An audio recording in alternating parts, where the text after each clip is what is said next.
એમનું ઘર છે તો નહીં, રાજુભાઈ કરપડા તમારી સાથે જ અમિતભાઈ. હે એક ગાડી પડી રાજુભાઈ ની. તો લાલજીભાઈ ત્યાં અરે રાજુભાઈ ની ગાડી પડી છે અમિતભાઈ. શું ઓફર કરવામાં આવી હતો? કો કોંગ્રેસમાં જોડાશે? છોડ દે ભાઈ. લાલજીભાઈ છે ને એમનું ઘર છે તો નહીં, રાજુભાઈ કરપડા તમારી સાથે જ અમિતભાઈ. હે એક ગાડી પડી રાજુભાઈ ની. તો લાલજીભાઈ ત્યાં અરે રાજુભાઈ ની ગાડી પડી છે અમિતભાઈ. શું ઓફર કરવામાં આવી હતો? કો કોંગ્રેસમાં જોડાશે? છોડ દે ભાઈ. લાલજી દેસાઈના ફ્લેટ પર બંધ બારણે બેઠકમાં અમિત ચાવડા, પાલ આંબલિયા અને લાલજી દેસાઈ હાજર. અચાનક ત્યાં મળવાનું થયેલું. હું આજે લાલજીભાઈને ખબર પૂછવા આવેલો. લાંબા ટાઈમથી આમ તો અમે બધા જૂના સાથીઓ છીએ. કરપડા માટે કોંગ્રેસના દરવાજા કાયમી ખુલ્લા હોવાની પણ કરી ઓફર. ખબર પૂછવા આવ્યા ત્યારે સ્વાભાવિક છે કે અમિતભાઈ પણ ખબર પૂછવા આવેલા. સ્પેશિયલ મુલાકાત કરી હતી. આવો કોઈ વિષય નથી. સીધી દિલ્હીના હાઈકમાન્ડ સાથે વાતચીત કરાવી તો અચાનક ભેગા થઈ ગયા, ચા પાણી પીધા અને ત્યાંથી પછી નીકળ્યા છીએ.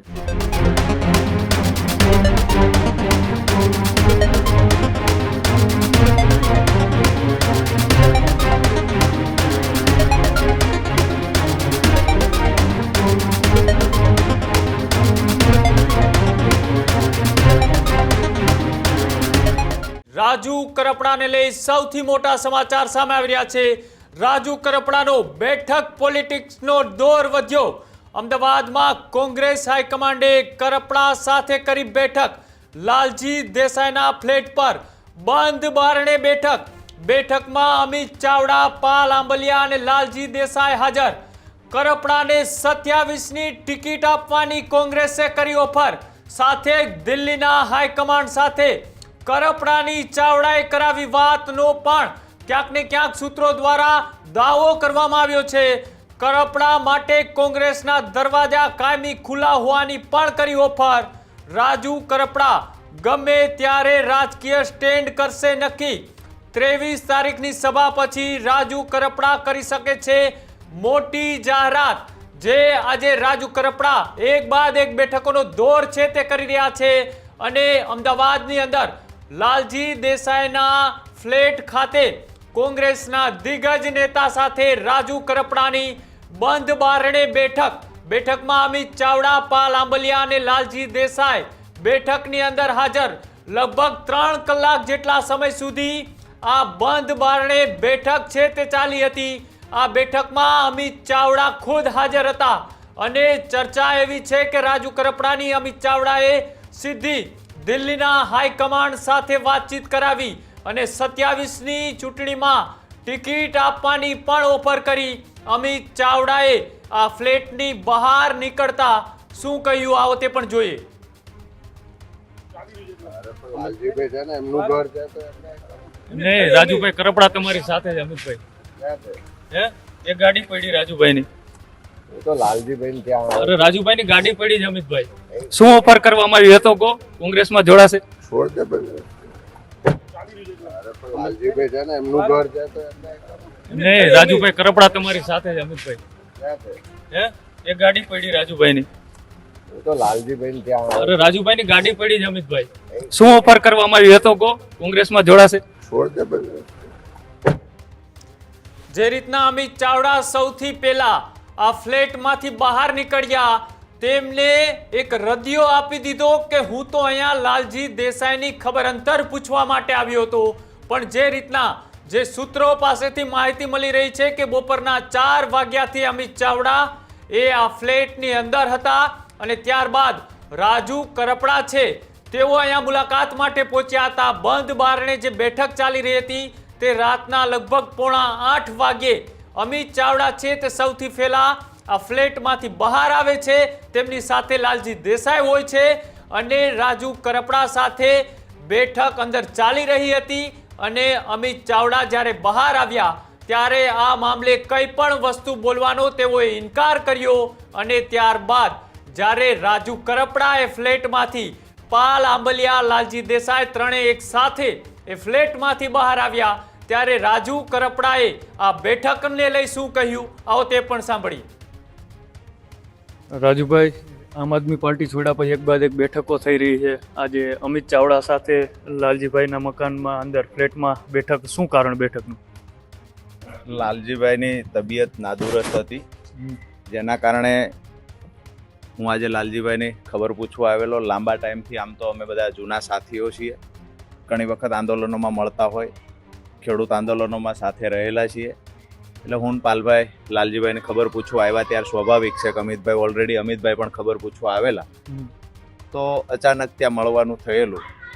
કોઈ સ્પેશિયલ મુલાકાત કરી હતી આવો કોઈ વિષય નથી. પણ રાજુભાઈ, જે રીતના તમે કોંગ્રેસના એક બાદ એક નેતાઓ તમારી મુલાકાતે આવી રહ્યા છે, પાલભાઈ આંબલિયા આવ્યા હતા, કરશનબાપુ ભાદરકા આવ્યા હતા, અને આજે અમિત ચાવડા સાથે ઓચિંતી મુલાકાત.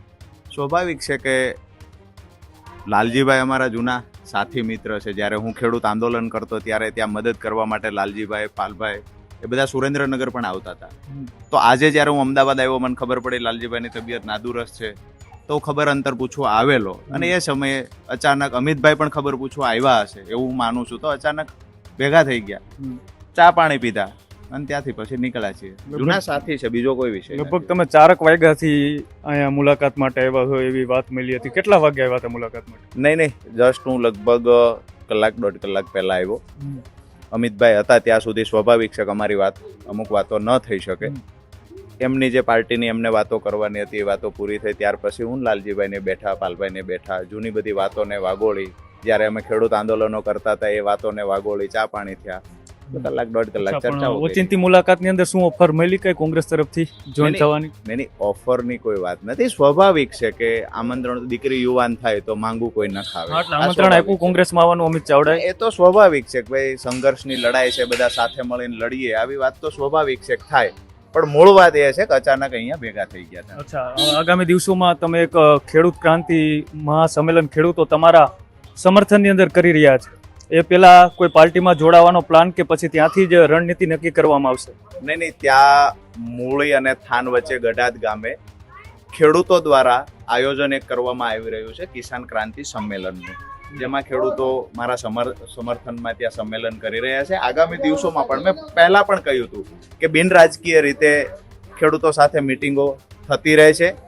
જે આજે ગઢાદની વાત છે 23 તારીખે ગઢાદમાં થશે, ત્યાર પછી ખાટડીમાં છે, ત્યાર પછી થાનગઢમાં છે. સ્વાભાવિક છે ખેડૂતો ઈચ્છે છે કે રાજુભાઈ કરપડા અમારે ત્યાં આવે, અમારે ખેડૂત મિટિંગ કરવી છે, રાજુ કરપડાના સમર્થનમાં અમારે આગળ આવવું છે. આ ખેડૂતો ઉત્સુક છે, ખેડૂતો પોતે આયોજન કરી રહ્યા છે અને અમે ત્યાં ખેડૂતોને ત્યાં જઈશું અને ખેડૂતો સાથે સંવાદ કરી આગામી જે નિર્ણયો લેવાના છે એ તો ખેડૂતો લે છે. રાજુ કરપડા માત્ર નિમિત્ત છે, ખેડૂતોએ નિર્ણય કરવાનો છે કે રાજુ કરપડાએ ક્યાં જવાનું. અચ્છા, પણ રાજુ કરપડાને કોંગ્રેસમાં લાવવા માટેના અનેક પ્રયત્નો થઈ રહ્યા છે. રાજુ કરપડાની કોઈ એવી અંદરથી ઈચ્છા કે તૈયારી ખરા કોંગ્રેસમાં જવાની? અમારા જૂના સાથી મિત્રો છે, જેના કારણે મળવાનું થતું હોય. આંદોલન સમયે પણ તમે મારા જૂના ફોટા જોઈશો તો એમાં લાલજીભાઈ દેખાશે, પાલભાઈ દેખાશે.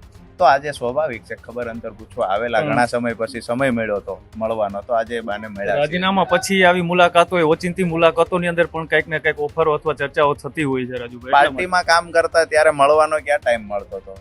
અચ્છા, અત્યારે સમય મળ્યો છે તો સ્વાભાવિક છે કે મળીએ છીએ જૂના સાથી મિત્રોને. અચ્છા, કોઈ સ્ટેન્ડ નક્કી કર્યું છે આગામી દિવસોમાં કે હજી વિચારણા ઉપર છે? મેં પહેલા જ કહ્યું કે સ્ટેન્ડ નક્કી જે કરવાનું છે ખેડૂતોએ કરવાનું છે.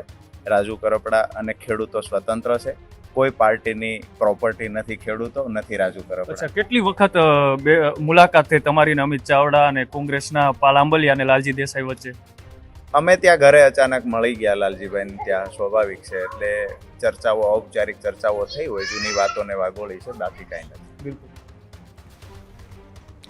જે રીતના રાજુ કરપડાએ બહાર નીકળીને એક રદિયો આપ્યો કે આ ઓચિંતી મુલાકાત થઈ ગઈ હતી અમિત ચાવડા સાથે, હું તો મારા જૂના સાથીના ખબર અંતર પૂછવા માટે આવ્યો હતો. ખબર અંતર પૂછવા માટે લગભગ 3-4 વાગ્યાથી હલચલ તેજ હતી અને લગભગ અમિત ચાવડા પહોંચ્યા બાદ થોડીક જ વારની અંદર રાજુ કરપડા બેઠકની અંદર પહોંચે છે. માત્ર રદિયો આપવામાં આવ્યો કે આ એક મુલાકાત છે તે ખબર અંતર પૂછવા માટેની હતી. અમિત ચાવડા ત્યાં આવે છે એટલે ઔપચારિક એ વાર્તાલાપ થયો, પણ જે માહિતી એ સૂત્રો દ્વારા મળી રહી છે કે આ ઓચિંતી મુલાકાત ન હતી, આ ખબર અંતર પૂછવા માટેની મુલાકાત ન હતી. જે રીતના રાજુ કરપડા એક બાદ એક નેતાઓ સાથે મુલાકાત કરી રહ્યા છે. થોડા દિવસ પહેલા સૌથી પહેલા પાલ આંબલિયા છે તે રાજીનામા બાદ રાજુ કરપડાના ઘરે તેમની મુલાકાત કરવા પહોંચ્યા હતા. ત્યારબાદ કોંગ્રેસના કરશન બાપુ ભાદરકા જેઓ રાજુ કરપડાના અંગત મિત્ર છે, પેલા બંને એક જ પાર્ટીમાં એક જ પાર્ટીનો પ્રચાર અને પ્રસાર કરતા હતા અને તેઓ અત્યારે કોંગ્રેસમાં આવી ગયા પછી રાજુ કરપડાની મુલાકાતે પહોંચ્યા. ત્યારબાદ ખુદ રાજુ કરપડા છે તે અમદાવાદની અંદર લાલજી દેસાઈના ફ્લેટની અંદર એ મુલાકાત થાય છે. મુલાકાતમાં કોંગ્રેસ ગુજરાતના પ્રમુખ અમિત ચાવડા હાજર હોય છે, પાલ આંબલિયા હાજર હોય છે અને ચર્ચા તો ત્યાં સુધીની છે કે કોંગ્રેસનું દિલ્હીનું હાઈકમાન્ડની સાથે અમિત ચાવડાએ રાજુ કરપડાની વાતચીત કરાવી છે. 2027 વિધાનસભાની ચૂંટણીની ટિકિટ આપવાની પણ ઓફર કરવામાં આવી છે. એક બાજુ રાજુ કરપડા ભારતીય જનતા પાર્ટીમાં જોડાશે એવી ચર્ચાઓની વચ્ચે રાજુ કરપડાની એક બાદ એક કોંગ્રેસ સાથેની મુલાકાતો છે તે જોવા મળી રહી છે. જોવાનું રહેશે કે આગામી દિવસોની અંદર રાજુ કરપડા કઈ પાર્ટીમાં જોડાય છે. શું કોંગ્રેસ રાજુ કરપડાનો કોંગ્રેસમાં લાવવા માટેનો ખેલ છે એ સફળ પાડી શકે છે કે કેમ, કે પછી આજે બેઠકોનો દોર શરૂ છે ને તેની વચ્ચે રાજુ કરપડા કોઈ બીજી પાર્ટીમાં જોડાવાનું નક્કી કરી લે છે. જોવાનું રહેશે. પણ આજે અત્યારે અચાનક બેઠક હતી, એ બેઠક પાછળનું કારણ એ કોઈ ઓચિંતી મુલાકાત અથવા તો કોઈ ખબર અંતરની મુલાકાત ન હોવાનું વાત છે તે ક્યાંક ને ક્યાંક સામે આવી રહી છે. ભલે નેતાઓ બોલી રહ્યા હોય, એ મીડિયાની સામે જોઈ, મીડિયાને ત્યાં જોઈને એવું કહી રહ્યા હતા કે આ ઓચિંતી મુલાકાત હતી, પણ આ ઓચિંતી મુલાકાત ન હતી. હવે જોવાનું રહેશે કે આ જે મુલાકાતો છે, આ મુલાકાતો બાદ જ્યારે રાજુ કરપડા કોઈ રાજકીય સ્ટેન્ડ નક્કી કરે છે ત્યારે પછી એ કોંગ્રેસનો પંજો ઝાલે છે કે પછી ભારતીય જનતા પાર્ટીનો ખેસ પહેરે છે, એ પણ જોવાનું રહેશે.